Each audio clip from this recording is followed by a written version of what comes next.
आदाब नाज़रीन, आप देख रहे हैं गुलिस्तान न्यूज़। अभी तक का उर्दू खबरनामा लेकर मैं आपका मेज़बान गौहर कुची आपकी खिदमत में हाजिर। तफसीलात से पहले सुर्खियों पर एक नज़र।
और अब पेश है खबरों की तफसील। सबसे पहले बात जम्मू श्रीनगर कौमी शाहरा की करते हैं। श्रीनगर जम्मू कौमी शाहरा को ट्रैफिक के लिए नकल हरकत के लिए खोल दिया गया है। गुज़श्ता रात समरोली इलाके में चट्टानें खिसक आई थी, जिसके बाद ही अंधेरी की वजह से अगरचे ट्रैफिक का जो शाहरा है उस शाहरा पर ट्रैफिक की आमद-रफ्त को बहाल न किया गया। ताहम आज अलग सुबह ही शाहरा पर मलबा हटाने का काम शुरू किया गया और ट्रैफिक की नकल हरकत को यकीनी बनाकर इसे बहाल कर दिया गया और अब दरमांदा गाड़ियां अपनी अपनी मंजिलों की तरफ उन्हें चलने की इजाज़त दी गई है। ताम सफ़र करने वालों से अपील की गई है कि वो जम्मू श्रीनगर शाहरा पर सफ़र करने से कबल ट्रैफिक कंट्रोल रूम से रब्ता करें ताकि सफ़र के दौरान मुश्किलात का सामना न करना पड़े। मुतलका हुकाम का कहना है कि गुज़श्ता रात 10 बजे के करीब उन्हें एक इत्तला मौसूल हुई थी कि समरोली के मकाम पर चट्टानें खिसक आई थी, जिसके बाद ही ट्रैफिक की आमद-रफ्त मुअत्तल हो गई और हज़ारों की तादाद में गाड़ियां दरमांदा हो गई। दोनों तरफ से मुसाफिर गाड़ियों के साथ साथ मालबरदार गाड़ियां दोनों तरफ से वो दरमांदा हो गई। उसके बाद ही अंधेरे की वजह से अगरचे उस पर काम शुरू न हो सका, लेकिन आज सुबह ही महकमे ट्रैफिक और साथ ही साथ ट्रैफिक हुकाम के साथ साथ जो दीगर कंपनियां हैं उनकी जानिब से मलबा हटाने का काम शुरू किया गया था और कुछ ही घंटों के बाद ही ट्रैफिक की आवाजाही को यकीनी बनाकर ट्रैफिक की आमद-रफ्त को बहाल किया गया है। हमारे नुमाइंदे किशोर शर्मा ने मौके पर वहां पर डीएसपी ट्रैफिक से बात की है, उन्होंने क्या कुछ कहा देखते हैं। ये बड़ा अपडेट इस वक्त जो है वो राष्ट्रीय राजमार्ग का आ रहा है। हमने आपको पहले भी बताया था कि हम सुबह से जो है वो गुलिस्तान के माध्यम से ये राष्ट्रीय राजमार्ग का अपडेट कर रहे हैं कि राष्ट्रीय राजमार्ग जो था वो यातायात के लिए बंद था। इस वक्त की बड़ी खबर जो है वो निकल के सामने आ रही है। आपको बता दूं कि राष्ट्रीय राजमार्ग को जो है वो खोल दिया गया है। हमारे साथ डीएसपी ट्रैफिक भी है, इनसे हम सीधा बात करेंगे। कितने घंटे के बाद, कितनी मुशक्कत के बाद जो है वो राष्ट्रीय राजमार्ग को खोल दिया गया है? देखिए तकरीबन इसको कोई 12.5 घंटे के बाद ये रोड यहाँ से थ्रू हुआ है। कंपनी ने काफ़ी एफर्ट की ताकि जल्दी जो है ये रोड रिस्टोर हो पाया। तो ये बताएंगे लगभग कितनी गाड़ियाँ थी जो कोई घाटी से जम्मू की तरफ आना चाहता था या कश्मीर की तरफ जाना चाहता था, तो क्या दोनों साइड से जो है वो गाड़ियों को जाने की अनुमति मिल गई है? जी हाँ, जो स्टैंडर्ड गली थे उनको हमने यहाँ से चला लिया है और फिलहाल कश्मीर का ट्रैफिक में थोड़ा टाइम लगेगा, आधा पौना घंटा, लेकिन बाकी लोकल हमने रिस्टोर करके चला दिया हुआ है। तो क्या मैसेज रहेगा अभी जो लोग रास्ते में फंसे हैं, अभी भी कहीं ना कहीं जो लोग हैं वो जल्दबाजी? देखिए मैं ये कहूँगा कि जहाँ भी जब कभी रोड ब्लॉक होता, अगर ट्रैफिक वाला कोई बोलता कि रुक जाइए, लेकिन मैं अक्सर देखा है लोग कोऑपरेट नहीं करते हैं, बिल्कुल स्पॉट पे पहुँच जाते हैं, जिससे रिस्टोरेशन में भी प्रॉब्लम आ जाती है। हाईवे पे स्टेटस पता करके ट्रैवल करें और जहाँ कहीं कोई अगर रोकता है, कोई प्रॉब्लम होती है तभी रोकता है, अदरवाइज प्रयास हमारा यही रहता है कि ट्रैफिक चलता रहे ताकि लोगों को परेशानी कम हो। बिल्कुल, देखिए हम सुबह से ही अपडेट कर रहे थे। काफ़ी जो मुसाफिर थे जो कोई कश्मीर की तरफ या जम्मू की तरफ जाना चाहता था, कहीं ना कहीं साफ तौर पर आपने देखा था। लेकिन अभी की तस्वीरें आप देखिए, यहाँ पे आपने कुछ मिनट पहले देखा होगा कि काफ़ी संख्या में जो छोटी या बड़ी गाड़ी यहाँ पे रुकी हुई थी, लेकिन फिलहाल दोनों साइड से जो है वो गाड़ियों को जाने की अनुमति दी गई है। और बड़ी बात मैं आपको बता दूं कि आज के दिन जो है लोकल रूट की मैं बात करूं, सुबह से कहीं ना कहीं जो डोडा या बदरबाज या पत्नीटाप या चनैनी जाना चाहता था, उनको भी कहीं ना कहीं काफी दिक्कतों का सामना करना पड़ रहा था। लेकिन जिस तरह से ट्रैफिक डीएसपी के मुताबिक उनकी तरफ से ये कहा जा रहा है कि आस्ता आस्ता जो कोई घाटी से जम्मू की तरफ आना चाहता है उन गाड़ियों को भी आस्ता आस्ता छोड़ दिया जा रहा है। तब तक के लिए मुझे और मेरे कैमरामैन को दीजिए इजाजत और देखते रहिए।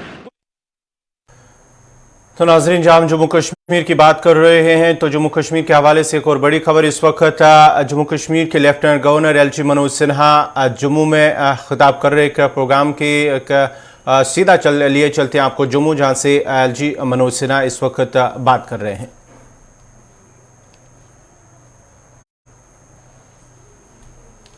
जो अभी 2 दिन पहले काउंसिल की बैठक में हम सबने स्वीकृत किया है। पहली योजना जो है वो एग्रीकल्चर और एलाइड सेक्टर को लेकर के है। आप सबको मालूम है कि मोटे तौर पर जम्मू कश्मीर की 70% आबादी कृषि और इससे संबंधित सेक्टर से जुड़ी हुई है, उनकी आजीविका भी है और इसी पर वो आश्रित है। लगभग 13 लाख परिवार हैं जम्मू कश्मीर के जो agriculture, horticulture, animal husbandry, dairy, अनेक इस तरह की जितनी एलाइड एक्टिविटीज हैं उसमें जुड़े हुए हैं। एक नई सोच और नई व्यवस्था के लिए अनेक महत्वपूर्ण नीतियां बनाई गई। किसान भाइयों की आमदनी बढ़ाने के लिए अनेक निर्णय लिए गए और माननीय प्रधानमंत्री जी ने जो एक लक्ष्य रखा था किसानों की आमदनी दुगनी करना, अनेक योजनाएं भारत सरकार चला रही, आप सब जानते हैं, उसका लाभ भी हमें मिल रहा है। और मुझे खुशी है कि चाहे वो केसीसी का मामला हो या किसान सम्मान निधि का मामला हो, 100% सैचुरेशन करने में हमें सफलता मिली है और उसका परिणाम जम्मू कश्मीर प्रशासन की जो नीतियां रही हैं माननीय प्रधानमंत्री जी के कारण, उसका परिणाम धीरे धीरे दिखने लगा है। और अगर मैं आमदनी की बात करूं तो आज 18,918 रुपए मासिक आय हमारे किसान भाइयों की हुई है, जो पंजाब हरियाणा को छोड़िए तो शायद कोई और राज्य मुकाबला हमसे नहीं कर पा रहा है। एग्रीकल्चर तथा एलाइड सेक्टर की गाड़ी 3 वर्षों में ट्रैक पर आ गई थी, लेकिन उसे अभी और रफ्तार देने का समय था, उसे इसकी जरूरत महसूस की जा रही थी। मैं उस नई योजना पर आगे भी थोड़ी देर में आपसे बात करूंगा, लेकिन उसके पहले जो एग्रीकल्चर और एलाइड सेक्टर में जो कुछ महत्वपूर्ण निर्णय और कुछ उपलब्धियां हमारी हैं उनका मैं जिक्र करना आवश्यक समझता हूं। पिछले 3 वर्षों में एग्रीकल्चर एवं एलाइड सेक्टर की ज्यादातर स्कीमें कैपिटल इन्फ्यूजन पहले की तुलना में 2 गुना से ज्यादा बढ़ाया गया है। मैंने 2019 के पहले जो कैपिटल इन्फ्यूजन था उसकी तुलना में 2 गुना से ज्यादा बढ़ाया गया है। वो हार्टिकल्चर हो, लाइव स्टॉक डेवलपमेंट हो, डेयरी में व्यापक परिवर्तन के लिए नई स्कीम शुरू करने का मामला हो, 2500 हेक्टेयर जमीन पर हाई डेंसिटी प्लांटेशन करने का मामला हो, 320 हेक्टेयर एप्पल तथा 2400 हेक्टेयर ट्रॉपिकल फ्रूट्स भी उसमें शामिल हैं। 11 सीए स्टोर, 3451 डेयरी यूनिट स्थापित की गई हैं। लाइव स्टॉक सेंटर में आत्मनिर्भर जम्मू कश्मीर के लक्ष्य के साथ यूटी कैपेक्स में 4 नई स्कीम शुरू की गई थी। हमने सीप हस्बेंड्री सेक्टर को अपग्रेड करने के लिए न्यूजीलैंड के साथ एक एमओयू भी किया था। वर्तमान में अपनी आवश्यकताओं को पूरा करने के लिए जम्मू कश्मीर करीब 1125 करोड़ रुपए का मटन इंपोर्ट करता है। हमारी कोशिश है कि अगले 5 साल में इस क्षेत्र में भी जम्मू कश्मीर आत्मनिर्भर बन सके। जम्मू कश्मीर देश का पहला यूनियन टेरिटरी है जिसने मोबाइल पशु अस्पताल प्रारंभ किया है देश में। हमने पशुपालकों के घर तक सेवाएं पहुंचाने के लिए हेल्पलाइन 1962 शुरू की है। ये भी भारत सरकार के जो मंत्री हैं रूपाला साहब श्रीनगर आकर के उन्होंने इसे प्रारंभ किया था। 3 साल में हमारा फिश प्रोडक्शन 25% और ट्राउट प्रोडक्शन 3 गुना बढ़ा है। 17,000 फिशरमैन के लिए 6,000 से ज्यादा आवास देने में हमें सफलता मिली है। इस तरह के अनेक महत्वपूर्ण पड़ाव हमने 3 सालों में पार किया है लेकिन सबके मन में कहीं न कहीं एक बात उठती थी कि खेती किसान की केवल जीविका का साधन नहीं होना चाहिए, बल्कि उसे कैसे किसान की समृद्धि का माध्यम बनाया जा सके। चुनौतियां चाहे वो क्लाइमेट चेंज की हो, लैंड डिग्रेडेशन की हो, मार्केट की समस्या हो, किसान भाइयों को कैसे संरक्षित किया जाए, ये विचार बराबर चर्चा में रहता था। और स्वाभिमानी किसान और समृद्ध किसान, इस बात को कैसे जमीन पर उतारा जाए, तो 1-2 दिन की वर्कशॉप श्रीनगर में हुई थी। देश भर के प्रसिद्ध कृषि वैज्ञानिक, हमारे दोनों विश्वविद्यालयों के सम्माननीय कुलपतिगण, हमारे एसीएस एग्रीकल्चर प्रोडक्शन डुल्लू साहब और एग्रीकल्चर डिपार्टमेंट और लाइन डिपार्टमेंट, एलाइड डिपार्टमेंट के सभी हमारे अधिकारी उस 2 दिन की वर्कशॉप में थे। और मैं ये कह सकता हूं कि बड़ी शिद्दत और बड़ी मेहनत से काम करके हमने अनुरोध किया था, उसके चेयरमैन डॉक्टर मंगला राय साहब थे, कि एक तो मिशन बना के हमको दे दीजिए जल्दी से जल्दी, जो हम आने वाले 4-5 साल में इंप्लीमेंट कर सकें, और एक विजन जो लंबे काल तक जम्मू कश्मीर को आगे ले जाएगा। और मुझे बहुत खुशी है और मैं हृदय से अपनी ओर से जम्मू कश्मीर प्रशासन और जम्मू कश्मीर के नागरिकों और किसानों की ओर से विशेष रूप से इस पूरी समिति का हृदय से अभिनंदन करना चाहता हूं, आभार व्यक्त करना चाहता हूं कि पूरा समय दे करके, सारा काम धाम छोड़ करके इस रिपोर्ट को बनाने में इन लोगों ने जो मेहनत की है, मैं समझता हूं कि इसकी जितनी भी तारीफ की जाए वो कम है। और निश्चित रूप से इसके कारण जम्मू कश्मीर में एक बड़ा बदलाव आने वाला है। एग्रीकल्चर और एलाइड सेक्टर में कुल 29 इंटरवेंशन इन समिति ने प्रपोज किए हैं। उसके आउटपुट और आउटकम को भी बहुत ही गंभीरता से देखा गया है। जब एक श्रीनगर में हम लोग थे, सेक्रेटेरिएट में बैठक हुई जिसमें एपेक्स कमेटी के सभी सम्मानित सदस्य भी थे, चेयरमैन साहब भी थे, इन्होंने हमारे, मैं भी था, चीफ सेक्रेटरी भी थे, डुल्लू साहब भी थे, हमारे और भी वरिष्ठ अधिकारी थे, और एग्रीकल्चर और एलाइड सेक्टर के सभी हमारे सीनियर ऑफिसर्स उस बैठक में मौजूद थे। उस दिन बहुत विस्तार से नहीं, लेकिन संक्षेप में मैं कहूं कि जो उसका मूल तत्व था वो इन लोगों ने हम लोगों को समझाया, और उससे प्रशासनिक स्वीकृति और वित्तीय स्वीकृति हम लोगों ने दे दी है। 5 साल में 5013 करोड़ रुपए इन 29 परियोजनाओं को लागू करने में हम खर्च करने जा रहे हैं आने वाले समय में। और मुझे विश्वास है कि ये व्यापक योजना जम्मू कश्मीर के एग्री इकोनॉमी को नई डेवलपमेंट ट्रेजेक्टरी पर ले जाएगा, कृषि उत्पादन को दोगुना करेगा, एक्सपोर्ट में भारी वृद्धि होगी तथा इस सेक्टर को सस्टेनेबल और कमर्शियली वायबल बनाने में सफलता मिलेगी। मैं व्यक्तिगत तौर पर इसे जम्मू कश्मीर की विकास यात्रा एवं ग्रामीण समृद्धि में नए युग की शुरुआत मानता हूं। इस कॉन्फ्रेंस के बाद एग्रीकल्चर और एलाइड सेक्टर के समग्र विकास से संबंधित ये 29 परियोजनाएं हैं, प्रोजेक्ट हैं, इनका विवरण आपको उपलब्ध करा दिया जाएगा। लेकिन संक्षेप में मुझे लगता है कि ग्रामीण जम्मू कश्मीर को जो नई ताकत और नया विश्वास इसके कारण मिलेगा, इस अभियान से संबंधित कुछ विषयों पर मैं चर्चा करना चाहूंगा। वर्तमान कृषि उत्पादन मोटे तौर पर 37,600 करोड़ रुपए का है। इन 29 प्रोजेक्ट्स के द्वारा अगले 5 साल में जो समिति ने अनुमान लगाया है, और मैं एक बात कहना चाहता हूं कि बहुत कंजर्वेटिव अप्रोच लेकर के कमेटी चली है। मैं इससे सहमत नहीं हूं, लेकिन चूंकि कमेटी ने कहा है इसलिए मैं वही बोलूंगा। कहा कि 65,700 करोड़ रुपए पहुंचाना 20 बीज से लेकर बाजार तक के तंत्र को मजबूत करना इन इंटरवेंशंस का लक्ष्य है।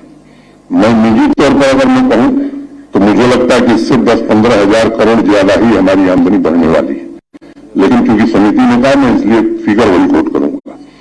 29 प्रोजेक्ट्स द्वारा अगले 5 साल में 1900 नए उद्यम स्थापित होंगे और लगभग 3 लाख के आसपास युवाओं को रोजगार भी मिलेगा। डाइवर्सिफिकेशन के द्वारा अतिरिक्त 1100 हेक्टेयर लैंड पर सैफरन, राजमा, बासमती, काला जीरा, लाल मिर्च जैसी क्रॉप की खेती की जाएगी। सीड रिप्लेसमेंट का एक बहुत ही महत्वपूर्ण इंटरवेंशन होगा। किसान भाइयों को उच्च गुणवत्ता वाले बीज उपलब्ध कराए जाएंगे।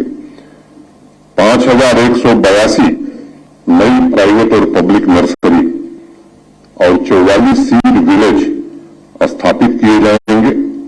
इसके अलावा जीआई टैगिंग तथा कॉम्पैक्ट वैल्यू चेन की व्यवस्था भी हम सुनिश्चित करेंगे। 1100 हाईटेक ग्रीन हाउस और 3548 पॉली हाउस स्थापित किया जाएगा और लक्ष्य है कि वेजिटेबल प्रोडक्शन को 19.90 लाख मीट्रिक टन में लगभग 20 लाख मीट्रिक टन से बढ़ाकर 26 लाख मीट्रिक टन हम ले जाएं। मेडिसिनल तथा एरोमेटिक प्लांट कल्टीवेशन के 750 करोड़ रुपए के मार्केट पोटेंशियल को हमें प्राप्त करना है। वैल्यू चेन तथा एग्रीगेशन नेटवर्क के साथ 67,000 मीट्रिक टन सीए स्टोरेज निर्मित किया जाएगा। हनी प्रोडक्शन को 3 गुना करने का लक्ष्य रखा गया है। सिल्क वर्म सीड तथा ककून प्रोडक्शन को दुगना किया जाएगा तथा हाई क्वालिटी सिल्क प्रोडक्शन में जम्मू कश्मीर नई ऊंचाई प्राप्त कर सकेगा। कंडी और रेनफेड बेल्ट के 14,000 हेक्टेयर लैंड पर मिलेट और न्यूट्री सीरियल्स के उत्पादन का लक्ष्य रखा गया है। इसके साथ ही 60 मिलेट प्रोसेसिंग यूनिट भी हम स्थापित करेंगे। एग्रीकल्चर में मैकेनाइजेशन को बढ़ावा देने के लिए 283 नए custom hiring centres, 142 artificial intelligence तथा प्रोसीजन फार्मिंग सेंटर्स स्थापित किए जाएंगे। ऑयल सीड का उत्पादन दोगुना करने का लक्ष्य रखा गया है। 100 ऑयल एक्सट्रैक्शन यूनिट स्थापित की जाएंगी। 300 एफपीओस निर्मित करेंगे जिसमें 3000 फार्मर्स इंटरेस्ट ग्रुप शामिल होंगे और प्रत्येक ब्लॉक में 60,000 किसान भाइयों को मोबिलाइज करने का भी लक्ष्य रखा गया है। फ्रूट की जो वर्तमान इकॉनमी है वो मोटे तौर पर 10,000 करोड़ के आसपास है।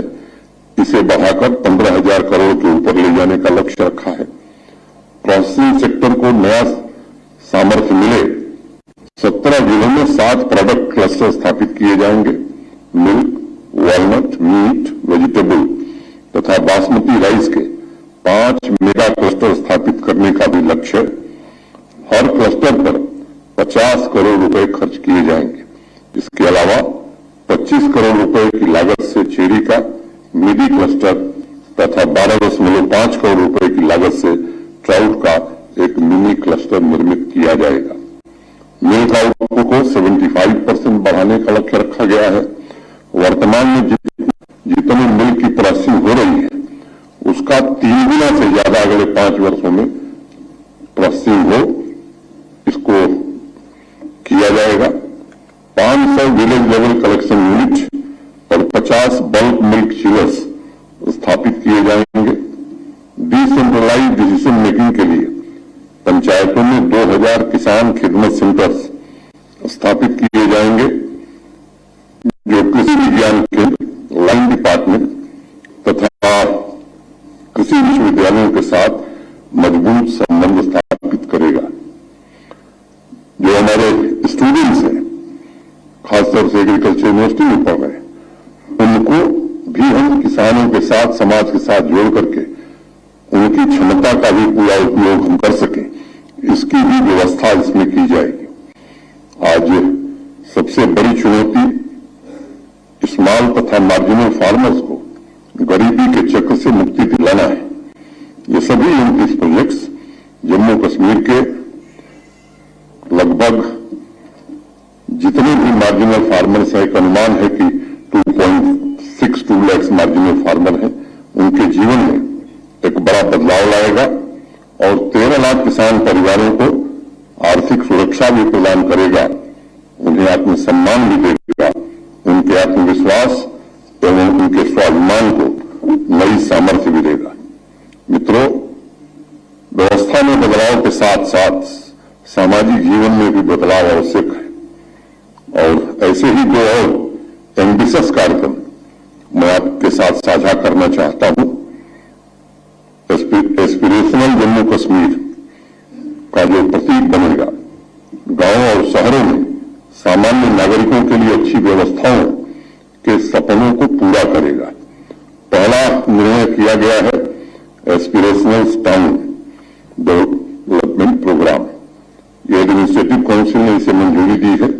पूरे देश में ये अपनी तरह का पहला प्रोग्राम होगा जो जम्मू तथा श्रीनगर दोनों म्यूनिसिपल कॉर्पोरेशन, 19 म्यूनिसिपल काउंसिल्स और 57 म्यूनिसिपैलिटीज यानी कुल 78 टाउन्स की रैंकिंग करेगा, उनके डेवलपमेंट बेंचमार्क को तय करेगा और सभी शहरों को सस्टेनेबल और सुंदर बनाने में पथ प्रदर्शक का काम करेगा। ये भी योजना 5 साल के लिए होगी। सभी शहरों का परफॉर्मेंस एग्जामिन किया जाएगा। करने के लिए म्यूनिसिपल डेवलपमेंट इंडेक्स हमारे प्रमुख सचिव धीरज गुप्ता जी उनके सहयोगियों ने तैयार किया है और 7 की पिलर्स हैं: quality of life, services, economic ability, technology, urban planning, governance, sustainability and climate resilience तथा सिटीजन परसेप्शन के अंतर्गत 37 कैटेगरी तथा 138 इंडिकेटर्स के आधार पर उनके विकास को मापा जाएगा। इस इंडेक्स के लिए सर्वेक्षण का काम आने वाले समय में जल्दी पूरा किया जाएगा। मैं उम्मीद करता हूं कि मार्च अप्रैल तक ये काम हम खत्म करेंगे। अब इसके आधार पर बेस्ट परफॉर्मिंग शहरों को इनकरेज और इंसेंटिवाइज भी किया जाएगा। इसके लिए अर्बन रिफॉर्म इंसेंटिव फंड की स्थापना की गई है और उसमें 200 करोड़ रुपए एडिशनल फंड एस्पिरेशनल टाउन्स के लिए रखा गया है। इस ग्रांट के लिए कुछ इंडिकेटर्स तय किए गए हैं जिसके आधार पर ही पैसा दिया जाएगा।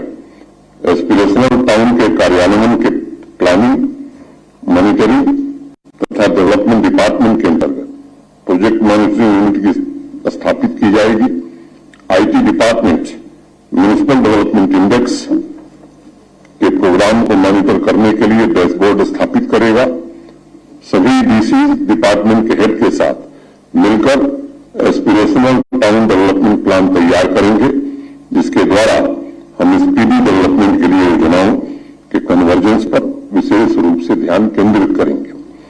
सभी शहरों के लिए अभी पीछे जब माई टाउन माई प्राइड कार्यक्रम चल रहा था तो प्रभारी नियुक्त किए गए हैं। मूल रूप से टाउन के मेंटर के रूप में वर्ष भर वो काम करेंगे।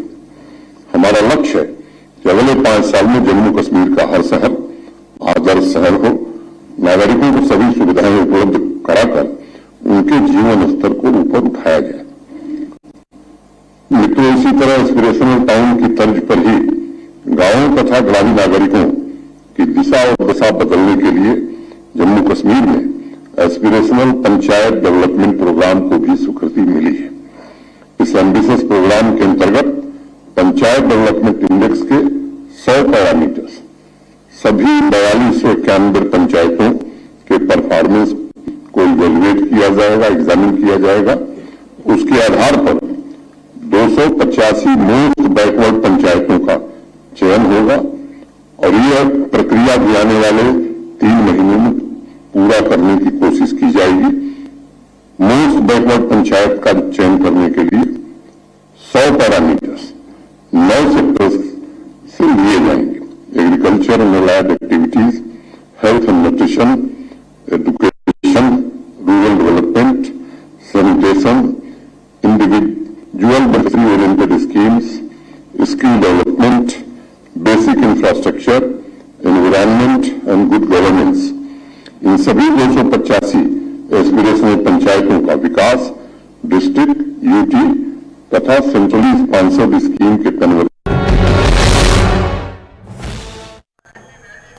तो ये थे मनोज सिन्हा जम्मू में एक तकरीब से खिताब कर रहे थे, जहां उन्होंने जम्मू कश्मीर के हवाले से बात की है। जम्मू कश्मीर की तामीर और तरक्की, एग्रीकल्चर सेक्टर के साथ साथ दीगर जितने भी अलाइड सेक्टर्स हैं उस हवाले से बात की है कि जम्मू कश्मीर में किस तरह से इंतजामिया की जानिब से महकमे ज़राअत और साथ ही साथ जो किसान हैं उनको बाइख्तियार बनाने या उनकी आमदन को दुगना करने के लिए, उनकी आमदन को बढ़ाने के लिए इंतजामिया की जानिब से इकदाम उठाए गए हैं। और साथ ही साथ उन्होंने ये भी कहा है कि आने वाले दिनों में, आने वाले सालों के दौरान जम्मू कश्मीर में मजीद तामीर और तरक्की और एग्रीकल्चर सेक्टर के साथ साथ जितने भी अलाइड सेक्टर्स हैं उन्हें उनकी आमदन को बढ़ाने के लिए इंतजामिया की जानिब से इकदाम उठाए जाएंगे। तो नाज़रीन, इसी के साथ ही उर्दू खबरनामा इख्तिताम पज़ीर हुआ चाहता है। अपने मेज़बान गौहर कुछे को इजाज़त दीजिए। अल्लाह हाफ़िज़।